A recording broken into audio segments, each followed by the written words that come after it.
my name is Logan Bowles, and today I'm here to tell you guys a story. However, unlike what I usually do, I'm going to be telling a biblical story. And the name of that story is The Extraordinary Tale of Samson. In the days of the conflicts between the Israelites and the Philistines, there was a man named Manoah and his wife, and one day they were visited by an angel of the Lord with a message. The angel informed the wife that if she were to abstain from drinking and eating unclean foods, she would birth a son who would go on to be a leader of his people and have immense power. There was one important thing they were told, and it was that their son could not, under any circumstance, cut his hair. I didn't always plan on moving to California, at least not originally. Growing up all over the country, I lived a bunch of places, and just settling down in one spot never really felt like it was in my playbook, at least not originally. The thing is, I remember the exact moment when that feeling changed. It's December 27, 2016. I was 15 years old in Seaport Village of downtown San Diego. I was there with friends, and it was in that moment I knew I loved the city. I fell in love with it, and it wasn't a feeling I had ever experienced before, and I knew I had to be here. Samson grew to be known in the region for his immense strength, gifted him by God. As the angel prophesied, he grew to be more powerful than any other man. Samson grew in notoriety for what he would do while seized by the power of God, such as killing hundreds with the jaw of a donkey, or killing a lion barehanded that attacked him. As time passed from his run-in with the lion, he returned to the scene of the incident to find honey in the carcass, which he went on to eat barehanded. A few months down the line, I realized I wanted to get into film. A little bit later than that, I ended up applying to this school, and I got accepted. It felt like all the dreams I had had since that day in Seaport Village were finally coming true. And yet, it also didn't feel like that at the same time. It felt like I was watching all these decisions be made for me, even when I was making them, as if I was passively viewing what was going on in my own life. And the best analogy I have is it was like I was the backseat driver to my own life. I wasn't the main character anymore. As time passed, Samson would go on to lead his people for over 20 years. In due time, he would fall in love with a woman named Delilah. However, she would be paid off by the powers that be to betray him. She would question Samson, begging to know the truth to discover his weakness. He told her that if he were to be bound with bowstrings, his power would weaken. Once Samson awoke, he broke the bowstrings binding him with ease. This angered Delilah as she felt betrayed. Again, she questioned Samson, begging to discover his weakness. He told her that if he were to be bound with rope, his powers would weaken. Once Samson awoke, he broke the rope binding him with ease. This angered Delilah as she felt betrayed. Again, she questioned Samson, begging to discover his weakness. He told her that if his hair is weaved, his powers would weaken. In a few days' time, I will be officially moving to San Diego, exactly 2,070 days after I first fell in love with the city. And I couldn't be more excited, really. However, I still suffer from a lot of those same feelings that I'm not in control. I'm not the one making the decisions. I'm not calling the shots. But what I've come to realize through this very long process is that I am. I am in control. I'm the one who makes my own decisions. I'm the one who got myself here. I didn't stumble my way into living here.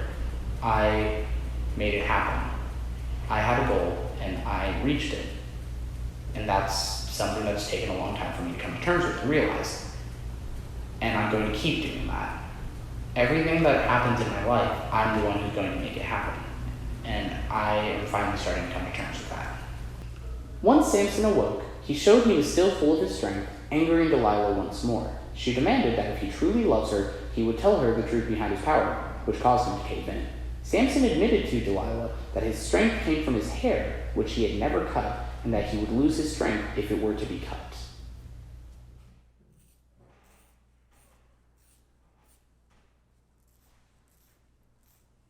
Alrighty, hey guys, that was my actual hair cutting off right now. Shout out to Gabe, my cinematographer. He's the man behind the camera. He is helping me get through this. It has been over 2 years since I last got my haircut. It was August 2020. I was barely no longer a freshman at this school. And I today had my last class here. The last time I got my haircut, it wasn't a decision I really wanted to make. I thought it would be best for what I was going through in life, but it wasn't, because it's just hair at the end of the day. This time, after all of this, I'm making the choice.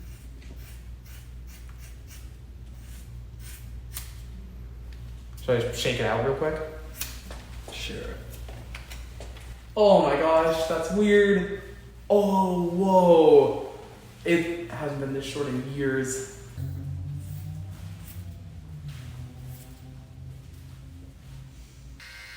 That, I can hear it doing stuff now. Yeah. And worst comes to worst, I go to the bar tomorrow.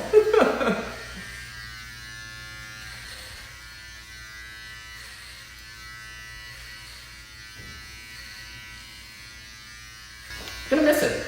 Gonna miss the surfer hair. Gonna miss the curls. But it's, I wanted this.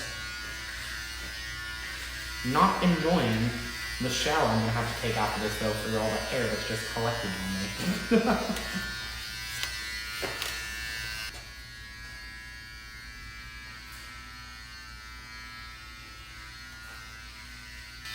I have 2 jobs lined up right now.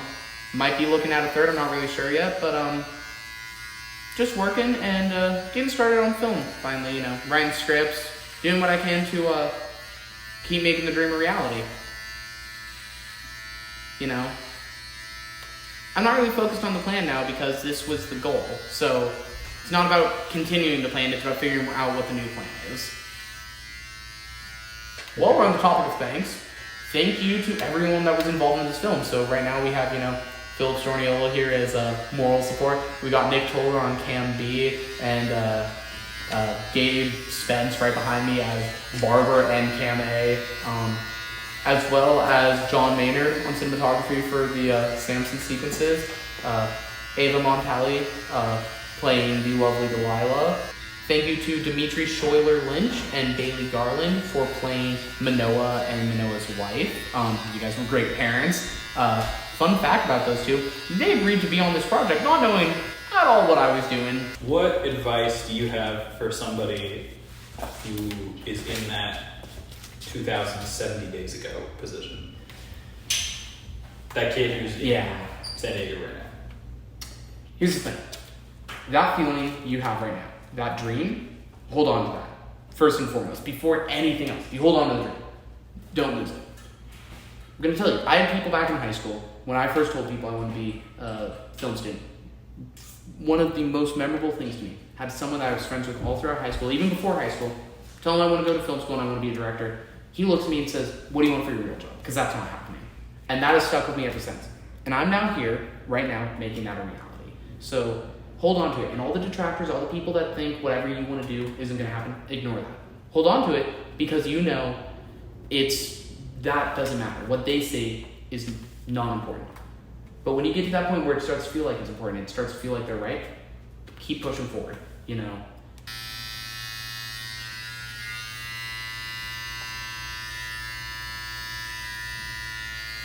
I'm doing the point of view shot of the bloody hands in my head, but instead of blood, it's hair.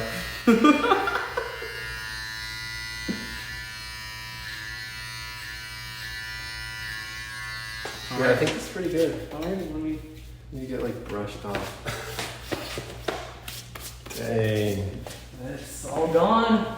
Oh, dude. It's wild. I like it though. It's what I wanted. Here's to new beginnings. And with that, I think it's time to wrap up on The Extraordinary Tale of Samson. So, here's to college being done. See you for the next one. Bye.